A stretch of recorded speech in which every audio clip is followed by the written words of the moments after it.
तो हम 3 ग्रहों के कंजक्शन के बारे में बात कर रहे थे। अगर आपके चार्ट में किसी भी भाव में 3 ग्रहों का कंजक्शन बन रहा है तो वो आपके लिए क्या रिजल्ट लेकर आ सकता है। इस वीडियो में हम बात करेंगे मंगल, चंद्रमा और राहु। अगर आपके चार्ट में, लगन चार्ट में स्पेशली अगर किसी भी भाव में एक साथ बैठे हैं तो ये कंजक्शन आपको कैसे प्रभावित कर सकता है, कौन-कौन से रिजल्ट आपको देखने को मिल सकते हैं। देखिए, मंगल और चंद्रमा और राहु साथ में जब भी स्थित होते हैं तो आपको ये देखना पड़ेगा कि राहु के इनमें से सबसे ज्यादा क्लोज कौन है। अगर चंद्रमा इन दोनों के मध्य स्थित है तो ऐसे में चंद्रमा पापकर्तरी योग में फंस जाएगा। पापकर्तरी की स्थिति में हमेशा आप अपने मन को एक बहुत ही अनस्टेबल स्थिति में देखेंगे, जहां पर आपको प्रॉपरली कौन सा काम करना है, कौन सा नहीं करना, इसके लिए आपको डिसाइड करने का मौका नहीं मिलेगा। आप काफी ज्यादा हिंसात्मक हो सकते हैं इवन अपने मानसिक स्थिति से।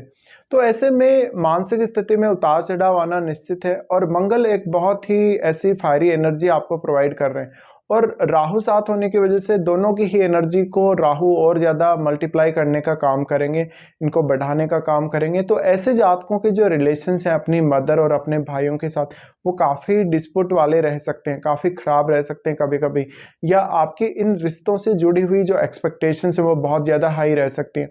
अब मेन बात यहाँ आती है एनर्जी की। ये राहु जब भी इन दोनों के साथ आते हैं तो ऐसे में ज़्यादा से ज़्यादा इन ग्रहों की एनर्जी को बढ़ा देते हैं। तो आपके लिए कोई भी ऐसा काम जिसमें क्रूरता हो, जिसमें आपको कोई भी ऐसा काम करना पड़े जिसमें बहुत ज़्यादा एनर्जी लगानी पड़ रही है, जहाँ पे आपको लड़ाई झगड़ा करना पड़ रहा है, हिंसा करनी पड़ रही है, उन कामों में आप ज़्यादा अच्छे हो सकते हो काम करने में। ऐसे जातक वास्तव में बहुत ज़्यादा साहसी होते हैं दिखने में, लेकिन वास्तव में वो साहसी होते नहीं हैं, बल्कि वो राहु की वजह से ऐसा साहस उनमें क्रिएट हो जाता है। तो ऐसा जातक वास्तव में बहुत ज़्यादा डोमिनेटिंग होगा। इवन उसके कभी-कभी अपने भाइयों के साथ प्रॉपर्टी वगैरह को लेकर, ज़मीन जायदाद को लेकर डिस्प्यूट रह सकते हैं। इसके साथ ही आपके जो माताजी के साथ जो संबंध हैं वो बहुत ज़्यादा डिस्प्यूट वाले रह सकते हैं किसी-किसी केस में। अब अगर ये कंजक्शन आपके 6-8-12 भाव में बन रहा है तो आपको और ज़्यादा प्रॉब्लम दे सकता है। बट कभी-कभी ये कंजक्शन आपको बहुत ही ज़्यादा ऐसे रिजल्ट दे सकता है जिनको आपने एक्सपेक्ट नहीं किया कभी भी। देखिए, नॉर्मली ये कंजक्शन है वो आपको कभी भी लाइफ में संतुष्ट नहीं रहने देगा। चाहे आप कोई भी काम कर लें, चाहे किसी भी काम को किसी भी तरीके से कर लें और कितनी भी आप सफलता प्राप्त कर लें, तो ये वास्तव में हमें काम करने की चाहत या मेहनत करने की एक भूख प्रोवाइड करता है। इस केस में अब डिपेंड करता है कि ये किस प्रकार से आपके प्रोफेशन से रिलेटेड हो सकता है, जहां पर आप इस एनर्जी का इस्तेमाल अपने प्रोफेशन के लिए या जो कुछ आप जीवन में पाना चाहते हैं उस टारगेट को हासिल करने के लिए कर सकते हैं। तो यहाँ पे अब आपको फोकस करना पड़ेगा, जब भी राहु, मंगल और चंद्रमा के साथ है तो आपको किस वे में इस कंजक्शन की जो एनर्जी है उसको इस्तेमाल करना चाहिए। साथ ही साथ ऐसा जातक निर्णय लेने में भी काफ़ी ज़्यादा जल्दी करेगा, सोचने समझने में भी काफ़ी जल्दी करेगा। तो ऐसे केस में ऐसे जातकों के ये भी चांसेस बनते हैं कि वो कोई आपातकालीन स्थितियों में काम कर रहे हो सकते हैं, या वो बहुत ज़्यादा जोखिम ले रहे होते हैं अपने डिसीजन के माध्यम से, या वो ऐसी जगह अपने आप को लगा रहे होते हैं जहाँ पे बहुत ज़्यादा जोखिम है फिजिकली और मेंटली। तो ऐसे में जातकों के पास एक सबसे अच्छा माध्यम हो सकता है अपनी एनर्जी को कंट्रोल करने का, वो है आपके लिए मेडिटेशन या ध्यान साधना या पूजा पाठ, जिससे आप रेगुलर अपनी इस एनर्जी को कंट्रोल करके रख सकते हैं और इसको सही दिशा में इवन आप लगा सकते हैं।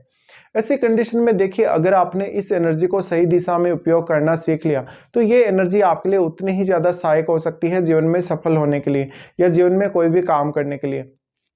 अब आपको देखना पड़ेगा कि ये कौन से भाव में कंजक्शन बन रहा है। जिस भाव में ये कंजक्शन बन रहा है उस भाव से जुड़े हुए रिश्तों के लिए कंजक्शन उतना अच्छा नहीं होगा, बट उस भाव से जुड़े हुए कार्यों के लिए कंजक्शन बहुत ज़्यादा अच्छा साबित हो सकता है। ऐसे जातकों में सफल होने की चाहत बहुत ही ज़्यादा हो सकती है। किसी भी काम को प्रॉपरली नहीं करके काफ़ी फास्ट करना या काफ़ी अलग तरीके से, बहुत ही यूनिक तरीके से करने की चाहत भी ऐसा राहु इन दोनों के साथ हो तो देता है। तो ऐसे केस में आप हमेशा एक बहुत ही अद्वितीय टाइप की सोच वाले, बहुत ही यूनिक सोच वाले पर्सन हो सकते हैं, बहुत ही अजीब सा आपका काम करने का तरीका हो सकता है। और जब आप कोई भी हिंसात्मक कदम उठाते हैं तो आप हमेशा सामने वाले को भी उतना ही ज़्यादा जोखिम में डालते हैं जितना जोखिम आप खुद के लिए क्रिएट कर रहे हैं। तो ऐसे में यहाँ थोड़ा एनर्जी को कंट्रोल करना जरूरी हो जाता है। अदरवाइज ये कंजक्शन आपके फेवर में बहुत हद तक काम कर सकता है, बट ये डोमेस्टिक लाइफ और वैवाहिक जीवन के लिए उतना अच्छा कंजक्शन नहीं है। आपको ये देखना पड़ेगा किस भाव में ये कंजक्शन बन रहा है, उस भाव से संबंधित चीज़ों की प्रधानता रहेगी, उस भाव से रिलेटेड कार्यों की और चीज़ों की प्रधानता आपके जीवन में हमेशा रहेगी। लेकिन आप हाई एक्सपेक्टेशन की वजह से बहुत सारी गलतियां भी करेंगे इस कंजक्शन की वजह से। तो आप ये सोचें कि आप कैसे इन गलतियों को दूर कर सकते हैं और कैसे एक लिमिट में रह के आप काम कर सकते हैं। आप जितना अच्छे से पॉजिटिवली इस कंजक्शन को इस्तेमाल करेंगे उतना ही आपके लिए बेहतर रहेगा। अब डिपेंड करता है ये कौन से भाव में आपके चार्ट में बन रहा है, लगन चार्ट में, बट ये हमेशा उतना खराब कंजक्शन भी नहीं है अगर इस एनर्जी को आप सही दिशा में इस्तेमाल कर लें तो।